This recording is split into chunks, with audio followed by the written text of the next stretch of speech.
ఈ మధ్యకాలంలో ప్రతి మగాళ్ళు ఎదుర్కొనే ప్రశ్న ఒకటి ఉందన్నమాట వాళ్ళ ఇళ్లలో. అదేంటంటే అమ్మన్నో లేకుంటే వాళ్ళ భార్యనో అన్నీ ఉంటారు, ఖచ్చితంగా అడిగే ఉంటారు. అదేంటంటే ఈ మధ్యకాలంలో సరుకుల రేటు ఎలా పెరిగినాయి మీకేం తెలుసండి, మీరు ఇచ్చే డబ్బులు ఏ మూలన సరిపోవడం లేదు, నేను కాబట్టి ఇంట్లో ఉన్నాను, వేరే వాళ్ళు అయితే ఎప్పుడో వెళ్ళిపోయే వాళ్ళని మాటలకి విసుకొచ్చి వాళ్ళకి ఎంత కావాలో అంత డబ్బు ఇచ్చేసి మనమైతే వెళ్ళిపోతాం అనమాట. నాకు ఈరోజు ఇవాళ ఏం డౌట్ వచ్చిందంటే అసలు నెలకు మన ఇంట్లో ఎంత ఖర్చు వస్తుంది, ఏమేమి వస్తువులు వాడుతున్నారు, అసలు ఏంటి సంగతి తెలుసుకుందామని మీకేం కావాలో ఒక పట్టి రాసి ఇవ్వండి, నేను కడపకి వెళ్ళి తీసుకుని వస్తాను వస్తువులు ఏం కావాలో, నెలకు సరిపడే వస్తువులు మాత్రమే రాయండి అని చెప్పాను అనమాట. వాళ్ళైతే చీటీ బాగా గట్టిగానే రాశారు. ఒక మధ్యతరగతి కుటుంబానికి చెందిన నెలకు సామాన్లు ఎంత అవుతావో ఎంత ఖర్చు వస్తుందో తెలుసుకుందాం పదండి. అసలు ఏమేమి వస్తువులు కావాలి, ఎక్కడి నుంచి తీసుకున్నాను, ఇవన్నీ తెలుసుకోవాలంటే నా వీడియోని స్కిప్ చేయకుండా పూర్తి వరకు చూడండి. Hi, this is wise, welcome to my channel.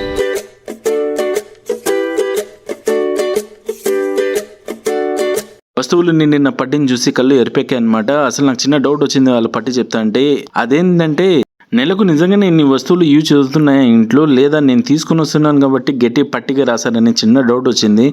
అడుగుదామా ఈ డౌట్ అంటే ఎక్కడ చెంబుతో కొడతారని నేను గమ్మునైపోయాను అనమాట. సో ఆ పట్టి ఇదే అనమాట, రెండు వైపులా నిండిపోయింది. నేనైతే కడపలో ఉన్న ఆర్టీసీ బస్ స్టాండ్ ఆపోజిట్లో ఉన్న స్పెన్సర్ షాపింగ్ మాల్కి అయితే వచ్చానమాట. ఇక్కడికి వచ్చి చూస్తే మనకు సంబంధం లేని మాల్కి ఏమైనా వచ్చామా అనిపించింది. ఎందుకంటే నాకు కావాల్సిన వస్తువులు కానీ నాకు అందుబాటులో ఉన్న రేట్లు కానీ ఇక్కడ ఈ రెండు లేవు అనమాట.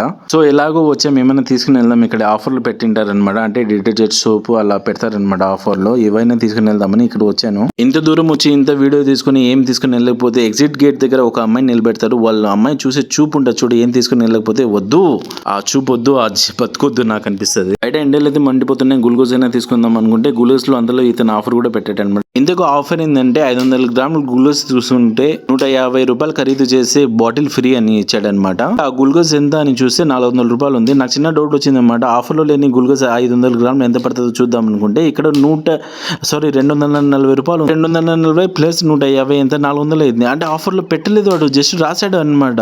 నమ్మ ఇక్కడ ఏదో గోల్మాల్ నడుస్తుంది, నాకైతే నచ్చలేదు అనమాట. నేనైతే బయటకు వచ్చేసా. నాకు చిన్న షాపులు బెటర్ అనుకుని నేను ఇక్కడి నుంచి బయలుదేరి కడప మార్కెట్ కు అయితే వచ్చేసాను అనమాట. చూస్తున్నారు కదా, ఇదే కడప మార్కెట్. ఇక్కడ తెలిసిన వాళ్ళ షాప్ అయితే ఒకటి ఉంది, అంటే రేషన్ షాప్ అనమాట. అన్ని వస్తువులు దొరుకుతాయి అక్కడికైతే నేను వచ్చేసాను. ఇదే చూస్తున్నారు కదా, ఇదే ఆ షాప్ అనమాట.